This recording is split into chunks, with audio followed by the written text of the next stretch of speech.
Lucas 9, 49 a 56. Esse trecho aqui é conhecido pelos estudiosos como o início do relato da descida, porque a partir desse momento no Evangelho de Lucas, Jesus está indo em direção a Jerusalém. Jesus está no caminho do sofrimento. Ele sabe que ele vai ser morto. É a última viagem de Jesus a Jerusalém. Ele está indo para a festa da Páscoa e ele sabe tudo que o aguarda. Talvez não tivesse a consciência total das coisas, porque quando Jesus estava entre nós no seu ministério terreno, ele abriu mão da divindade, da glória da divindade, e isso incluía o conhecimento. Por isso ele podia dizer, e algumas coisas ele não sabia, como por exemplo o dia da sua volta, que isso pertencia somente ao Pai. Então, nesse ministério terreno, Jesus limitou-se a si mesmo, permitiu-se viver as limitações humanas. A gente às vezes imagina assim: quem sabe tudo que vai acontecer, fica mais tranquilo, né? Já sabe. É o vento. Pegou e a porta lá em cima fechou. E aqui também deve ter batido, né? Quem sabe o que vai acontecer pode viver tranquilo, porque já sabe o que vai acontecer. Não é bem assim, né? Primeiro, que Jesus também sofreu das mesmas surpresas que nós sofremos. Segundo, que há uma lenda grega, mitologia grega, dos cíclopes. E os cíclopes, eles eram todos muito tristes. Cíclopes, os irmãos sabem o que é, né? São aqueles gigantes com um olho só.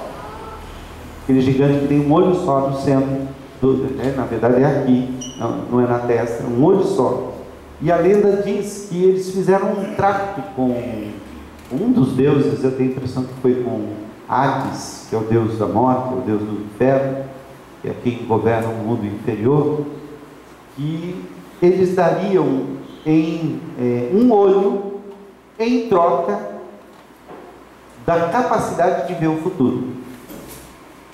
Mas eles foram enganados. Porque eles deram o olho, perderam um olho, e Hades só deu, depois eu vou verificar se é Hades mesmo ou outro deus, mas só deu a eles a capacidade de saber o dia da própria morte, como eles iriam morrer. Então na mitologia, eles nunca estão alegres, eles sempre estão tristes. Sempre estão tristes. Não é o caso de Jesus. Não é o caso de Jesus. Jesus, ao contrário da mitologia, Jesus é real e ele sabia o que lhe esperava, mas ele via nisso o propósito e a mão de Deus. E aí é que está o grande segredo da gente ver e descobrir a mão de Deus nas coisas que estão acontecendo. Abre lá então no versículo 49 e diz o seguinte: falou João e disse: Mestre, vimos certo homem que em teu nome expelia demônios e lhe proibimos, porque não segue conosco. Mas Jesus lhe disse: não proibais, pois quem não é contra vós outros é por vós. E aconteceu que, ao se completarem os dias em que devia ele ser assunto ao céu, manifestou no semblante a intrépida resolução de ir para Jerusalém, e enviou mensageiros que o antecedessem. Indo eles, entraram numa aldeia de samaritanos para lhe preparar pousada, mas não o receberam, porque o aspecto dele era de quem decisivamente ia para Jerusalém. Vendo isso, os discípulos Tiago e João perguntaram: Senhor, queres que mandemos descer fogo do céu para os consumir? Jesus, porém, voltando-se, os repreendeu e disse: vós não sabeis de que espírito sois, pois o Filho do Homem não veio para destruir as almas dos homens, mas para salvá-las. E seguiram para outra ao dele. São duas passagens que são muito relacionadas, elas nos mostram dois casos, ou mais, acho que não são só dois casos, aí são três talvez, de intolerância. Intolerância. Nós estamos vivendo um tempo assim, não é verdade? Nós estamos vivendo um tempo de intolerância, um tempo em que as pessoas não querem mais ficar juntas. A Escócia acabou de passar por um plebiscito para decidir se continua no Reino Unido ou não, se continua fazendo parte. Acabaram decidindo por não sair. Cerca de 60% disse não, nós não queremos sair. Mas isso levantou nacionalismos e grupos separatistas em toda a Europa. A Europa está passando por um momento difícil, porque a Europa está meio que se desintegrando. Eles fizeram a União Europeia, havia a perspectiva de virar um único grande bloco, um único grande país, mas parece que isso está fazendo com que as nacionalidades e aquelas diferenças de séculos que existem entre eles venham à tona. Por exemplo, na Espanha, existem pelo menos 5 movimentos separatistas, alguns deles muito violentos. Por exemplo, no ETA, separatista basco, até um tempo atrás era terrorista, explodia bombas em Madrid e nos metrôs e tal, deu uma acalmada, mas eles se reacenderam com esse negócio da Escócia. Os catalúnios, a Catalunha também quer uma certa independência. A Rússia e a Ucrânia estão em pé de guerra, se já não houver uma guerra aberta. Nós tivemos uma tragédia por causa disso, um avião de passageiros que estava passando pelo espaço aéreo da Ucrânia, que é o espaço normal de se passar, e foi atingido por um míssil. Pessoas morreram, 200 e tantas pessoas estavam dentro do avião. Então você vê isso. E em Israel, essa incapacidade que os israelitas e os palestinos têm de conviver, de viver juntos, e é recíproco, né?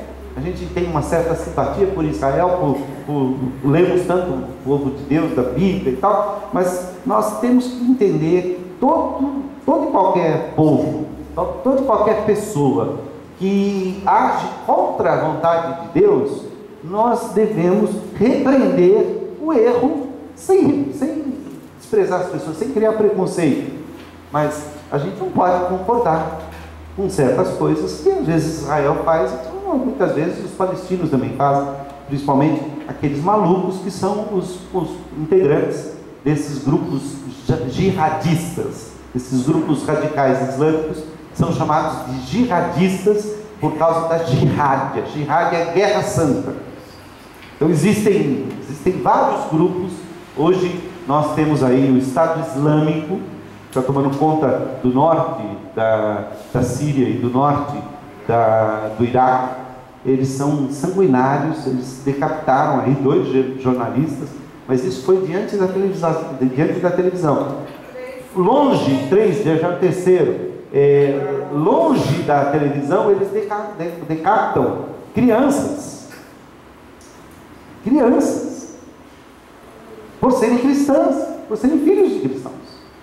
A gente fala, mas que coisa horrível que os muçulmanos fazem. Os cristãos já fizeram isso. Na Inquisição, nas cruzadas, os cristãos já fizeram isso. E, infelizmente, esse mesmo espírito de intolerância às vezes está presente nas igrejas. A gente está ficando intolerante com tudo. A gente está ficando intolerante, por exemplo, com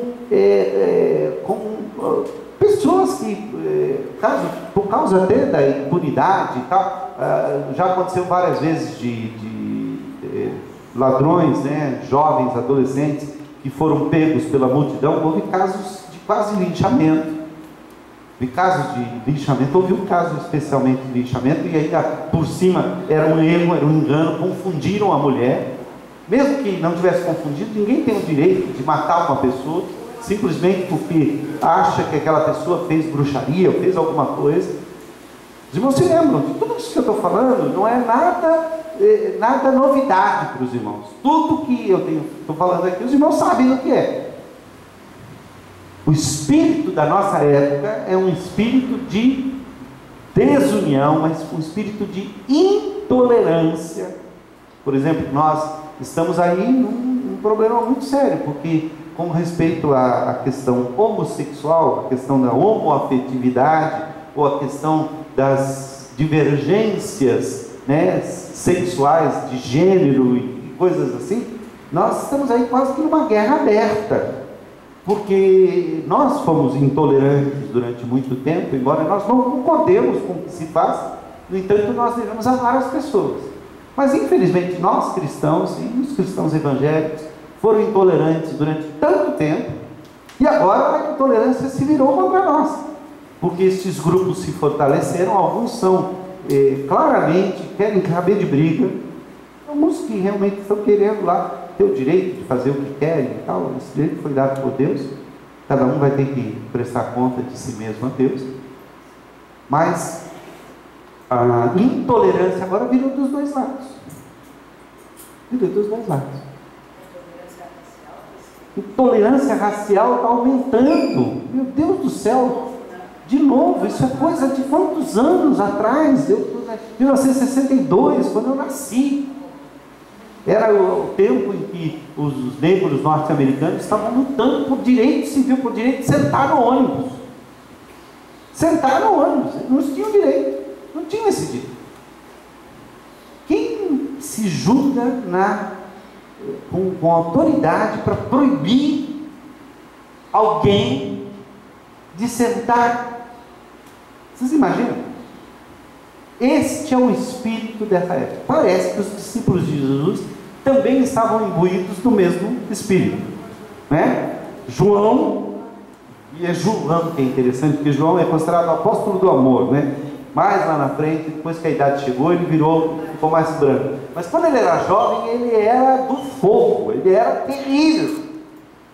Ele viu uma pessoa expulsando demônios em nome de Jesus, não é da nossa turma, proibiu, não pode mais. E aí ele foi se gabar diante de Jesus: Senhor, eu vi uma pessoa que não segue conosco, estava expulsando demônios e tal, e eu fui lá e proibi. Aí Jesus disse: não faça isso, não proíba. Não proíba, porque quem não é contra nós, quem está fazendo aquilo que é certo, aquilo que é correto, a gente deve apoiar, mesmo que não seja do mesmo pensamento que a gente. Não é assim? Os católicos estão lutando contra o aborto, porque o aborto é assassinato de crianças, mas eles são católicos, eu não me vou juntar com eles na campanha deles, não. Que isso? Tem que me juntar sim, eles estão lutando por algo justo, por algo bom. Se um grupo de espíritas, vamos lá, usando até mais forte, de umbandistas me convidar para fazer o bem em algum lugar, eu vou. Não vou ficar dizendo: não, você é um bandista, você segue lá os orixás e tudo não sei o que, eu não vou me misturar com essa gente. Bom, não vou me misturar com isso no culto. Mas, se for para fazer o bem, é para ir lá ajudar uma pessoa, é para erguer alguém que está precisando de ajuda, é para construir uma casa para uma pessoa que não tem como, eu vou junto, não tem problema. Mas esse espírito de intolerância, às vezes, o negócio é assim, né? Como é que você batiza? Eu batizo com bastante água. Então não é do meu turno. O presbiteriano é mais sequinho, gosta de menos água. O presbiteriano é mais enxuto, né? Do que os batistas. Batista é muita água, né?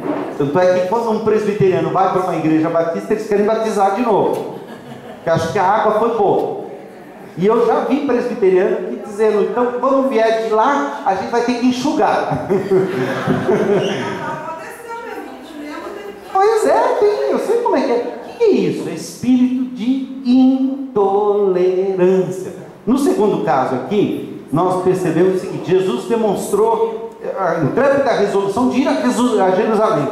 E ele mandou os seus discípulos irem adiante dele para preparar, para não anteceder, para preparar o caminho. E eles entraram numa aldeia samaritana, tentaram conseguir pousada para Jesus, mas as pessoas daquela aldeia não receberam Jesus. Imagina, o judeu vai ficar aqui, está indo para Jerusalém, não tem lugar para eles. Foram intolerantes.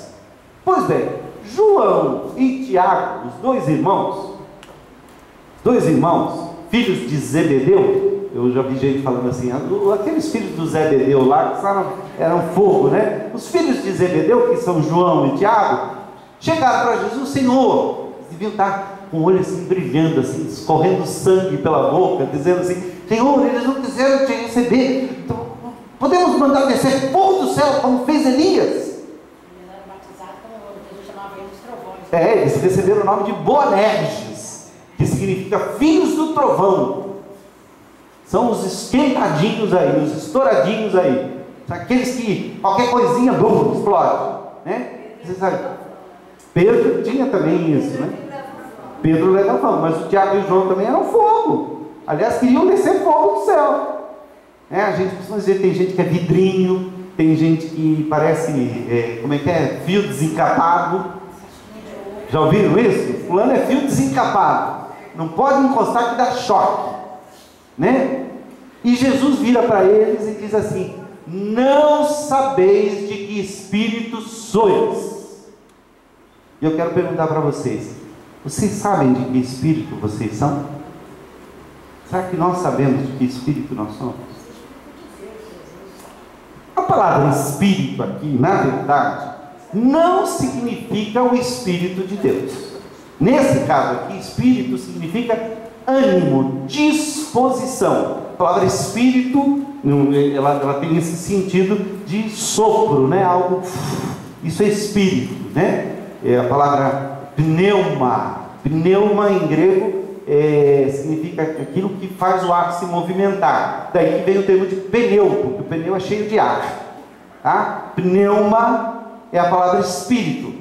E o espírito pode ser assim, o ânimo da gente. Vocês já notaram que quando a gente está com raiva, a respiração fica mais rápida?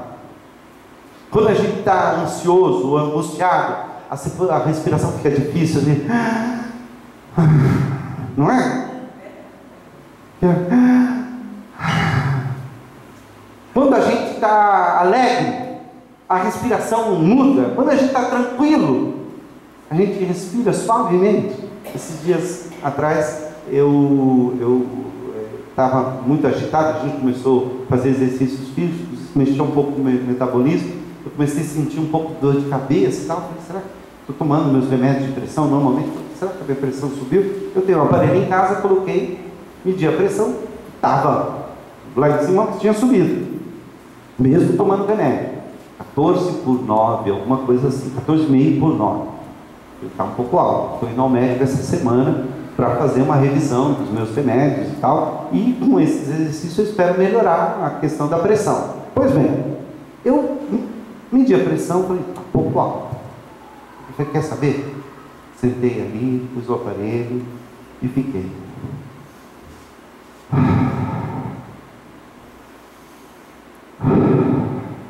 Fazendo uma respiração bem profunda, como é feito no coral, na preparação e tal. Fui tentando pensar em coisas agradáveis. 5 minutos depois eu medi novamente a pressão, tinha caído para 13/8. Mais 5 minutos, tinha caído para 12/8. Só com a respiração. Só com a respiração. Então, ânimo aqui, a palavra espírito aqui significa: qual é o teu ânimo? No que é que você está empenhado? Qual é a sua tendência? Para onde você se inclina? Vocês não estão entendendo. Jesus disse para Tiago e João: vocês não estão entendendo por que é que eu vim. Eu não vim para destruir as almas dos homens. Eu não vim para fazer descer fogo do céu. Eu não vim para fazer separação entre os homens. Eu não vim para que as pessoas matem em meu nome. Porque hoje em dia acontece isso. As pessoas matam em nome de Deus. Mas é um não sei o que e tal. Sim, mas é um Deus. Nos países islâmicos de língua árabe, muitos cristãos adotam o termo Alá como uma tradução possível do nome de Deus. Deus. É claro que quando você vai analisar Alá dentro do Alcorão e dentro de como o islamismo explica, a gente vai perceber que Alá é muito mais parecido com o Deus que é revelado parcialmente no Antigo Testamento. Que Alá tem essa coisa de ser intolerante, de ser exigir e tal, e recompensar quem morre por ele e tal. Mas a primeira frase do Alcorão, que os árabes repetem 5 vezes nas orações, todas as vezes que eles se referem a Alá e falam de Alá, eles dizem assim: Alá clemente e misericordioso. São qualidades e são títulos que cabem perfeitamente no único Deus, no Deus verdadeiro, que pode ser chamado pelo nome de Alá, desde que a pessoa que esteja usando esse nome tenha consciência de que está falando com Deus eterno. Então, Paulo, quando esteve lá na cidade de Atenas, Paulo já sabia qual era o espírito que ele deveria estar. Ele foi lá visitar o lugar dos cultos, né? o panteão de Atenas. Panteão significa lugar de todos os deuses, e havia pelo menos 2.000 ou 3.000 altares dedicados aos diversos deuses que os gregos adoravam, que os gregos tinham como deuses. E eles tinham essa mania de querer agradar todos os deuses. Acendia uma vela para Deus e outra para o diabo, e outra para todos os outros companheiros do diabo. Eles faziam isso. E Paulo, andando por ali, revoltava-se, diz o texto, o seu coração se revoltava de ver aquela idolatria, de ver aqueles erros, de ver tudo aquilo. Só que ele, na hora que ele foi falar com os atenienses, com os gregos, ele não deixou que a revolta dele dirigisse a sua ação. Ele foi sábio. Ele encontrou entre os altares dos gregos um altar dedicado ao Deus desconhecido, Agnostos Theos, ao Deus desconhecido. Ele conhecia a história daquele altar, sabia que aquele altar tinha sido erguido numa época de uma festa muito grande, e que eles clamaram a um Deus desconhecido, e por não saber quem é esse Deus que atendeu a eles, eles erigiram aquele altar ao Deus desconhecido. Então, quando ele foi conversar com os atenienses, ele disse assim: ó cidadãos atenienses, em tudo vos vejo acentuadamente religiosos. Isso é um elogio. Olha, vocês são religiosos, eu gostei de ver isso. Ele reteve a sua revolta e achou algo de bom. Que isso foi a cabeça de ponte. Sabe o que é cabeça de ponte?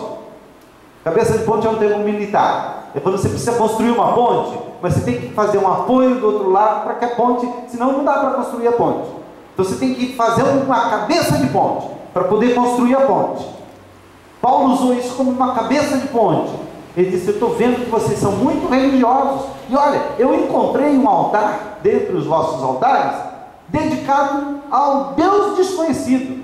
Então deixa eu dizer uma coisa para vocês: este Deus que vocês adoram sem conhecer me enviou para que vocês o conheçam. Ele percebeu qual é o espírito que o cristão deve viver. Então eu queria, em primeiro lugar, que a gente guardasse isso. Meus irmãos, nós não somos chamados por Cristo para sermos intolerantes, para sermos intransigentes, para sermos insuportáveis, para sermos vidrinho, para sermos cheios de dedos. Deus não nos chamou para sermos pessoas qual a palavra? Desagradáveis.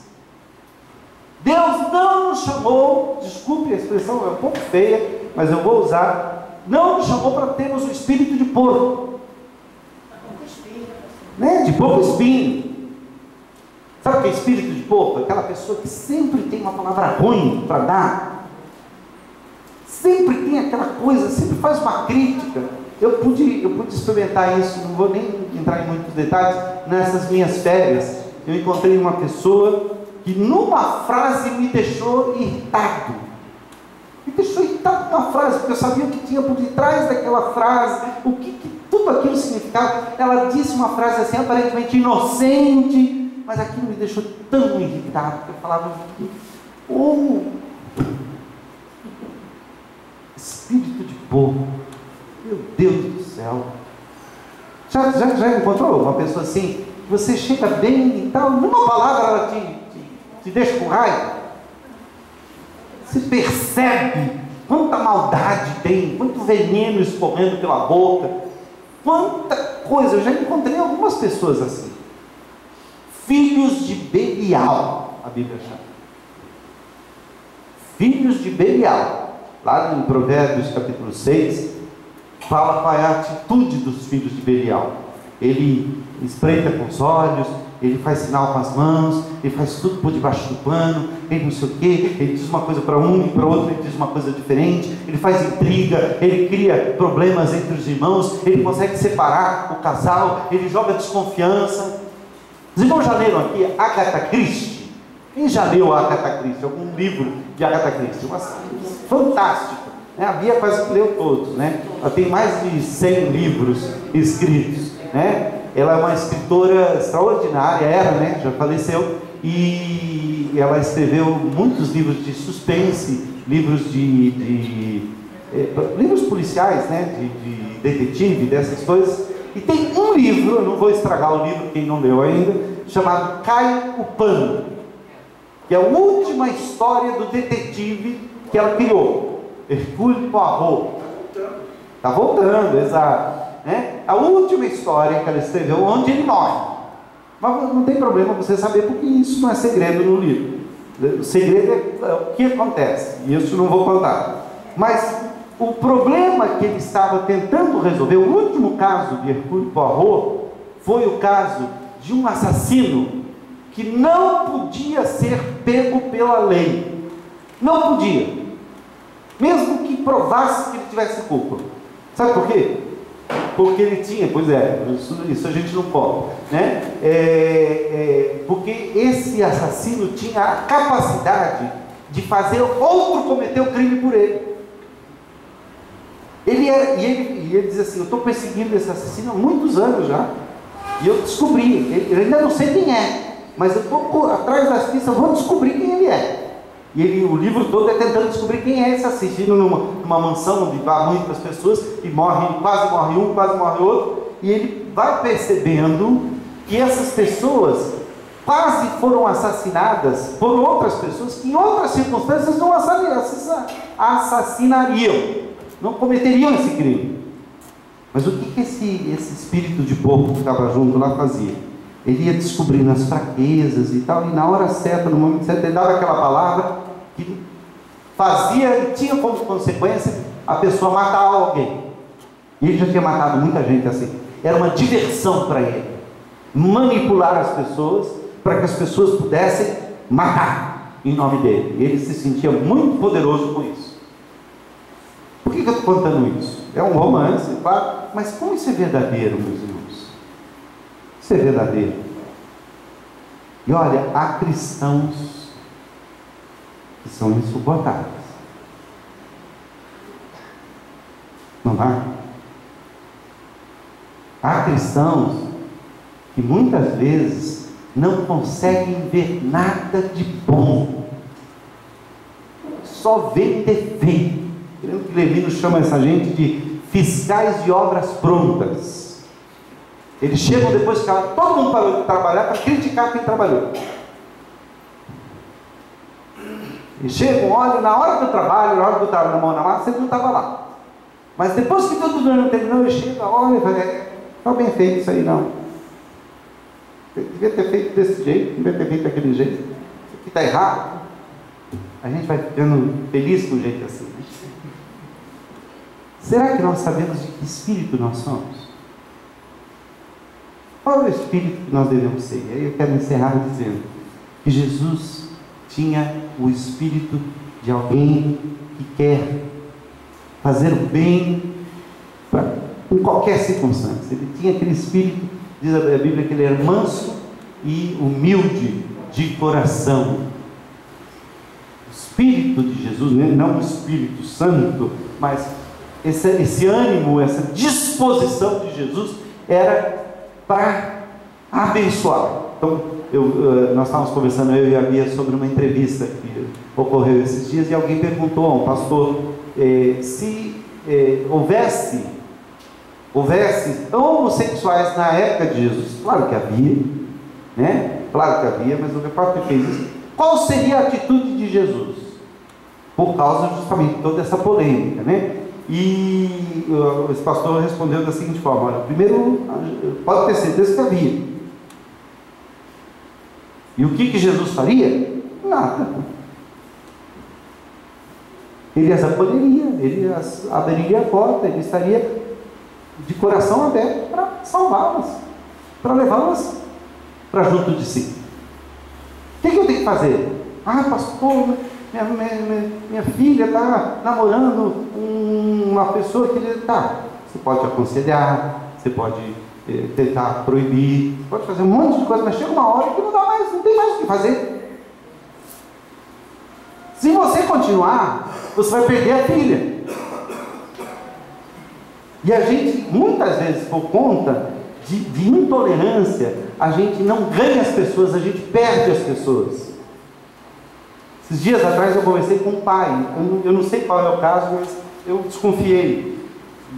E ele veio para mim e falou: pastor, minha filha nem conversa mais comigo. Nem conversa mais comigo. Como eu conheço bem os dois, eu imaginei que houvesse talvez uma intolerância. A filha deve ter feito alguma coisa que o pai não gostou. Eu disse: você não é minha filha mais, você sai da minha casa. Ela pegou e saiu. E aí? O que adianta? Eu pus a minha posição, mas perdi alguém que eu amo. De que espírito nós somos, irmãos? Deus nos convidou para sermos do espírito de reconciliação, do espírito de transformação. Deus nos convidou para termos um espírito brando, para sermos como o homem do Salmo 84. Eu vou ler com vocês e nós vamos encerrar esse texto. Vamos ficar em pé?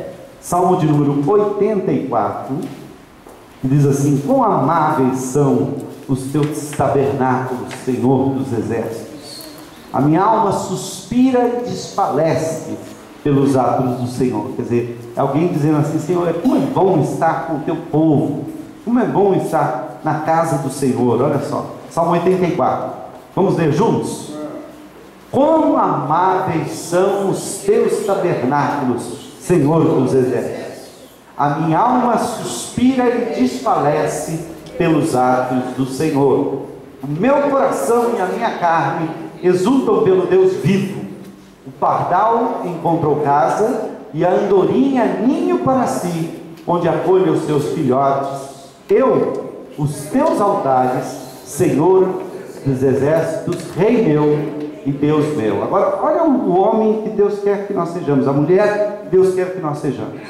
Bem-aventurados que habitam em tua casa. Podem ler junto comigo. Louvam-te perpetuamente. Então Deus quer a gente que louve a Ele o tempo todo.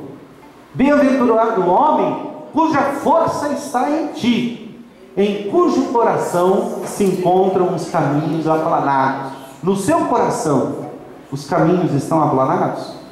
Ou tem muito pedregulho ainda, tem muita ladeira, muito buraco?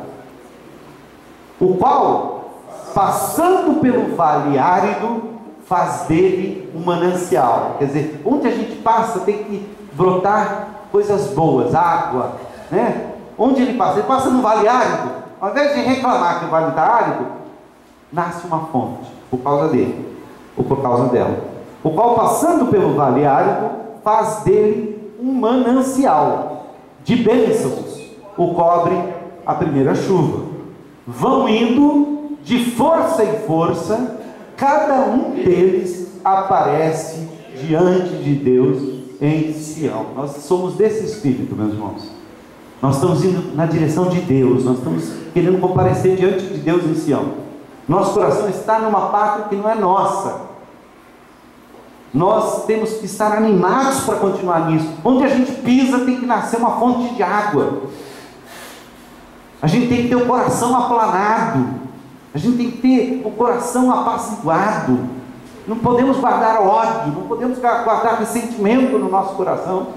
Nós temos que ter a nossa vida assim, para que de bênçãos nos cubra a primeira chuva. Choveu, eu sou abençoado. Caiu do tempestade, eu sou abençoado. Veio o problema, eu sou abençoado. Não é só fingir que é abençoado, é ver as bênçãos de Deus, está ali, alguma coisa Deus está fazendo. E temos que ir de força em força para comparecer diante de Deus em si. Existe um rio, Senhor. Existe um rio, é esse que nós vamos cantar. Um rio cujas águas são curativas. Este rio é o Senhor Jesus Cristo. Ele nasce do trono de Deus. E este rio está lá descrito no capítulo 21 de Apocalipse, falando que onde ele passa, nasce vida. Onde Jesus está, a vida se instala. Deus não quer que a gente mande fogo do céu sobre ninguém. Deus não quer que a gente fique brigando por causa de pensamentos diferentes. Deus quer que a gente aprenda a trabalhar juntos, bebendo dessa água, bebendo desse rio. Esse rio é o Senhor Jesus Cristo. Vamos louvar a Deus.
Tu és a fonte, Senhor. Amém. Senhor Deus, ajuda-nos a entendermos de que espírito nós somos. Ajuda-nos a ter o espírito, o ânimo, a disposição correta, ó Pai. Ajuda-nos a ter boa vontade. Ajuda-nos a ter tolerância. Ajuda-nos, ó Pai, a olhar para as pessoas não como problemas, mas como possibilidades, como potencialidades, ó Pai. Ajuda-nos a acreditar que o Senhor está agindo e viver dessa maneira, para que não sejamos amargurados, para que não sejamos desagregadores, para que não sejamos pessoas que só veem o que é ruim, só veem coisas más, não conseguem se alegrar com a vida. Dá-nos alegria de viver, alegria de andar na Tua presença, alegria de Te louvar, alegria de fazer parte do corpo de Cristo. Ensina-nos a olhar para a nossa igreja como uma igreja que está sendo abençoada por Ti, para vermos as potencialidades, ó Pai, dessa igreja e colocarmos essas potencialidades em prática. Nós possamos descobrir os talentos aqui presentes, ó Pai, mesmo que a pessoa não seja perfeita, e não será, porque nenhum de nós é. Nós sabemos, ó Pai, aproveitar o que há de melhor nas pessoas, não só ficar olhando para o que há de pior nas pessoas. Isso faz mal para a gente. Ajuda-nos, é o que eu te peço em nome de Jesus. Amém. Agora, meus irmãos, fiquem em paz. O Deus de toda paz nos abençoe e nos guarde.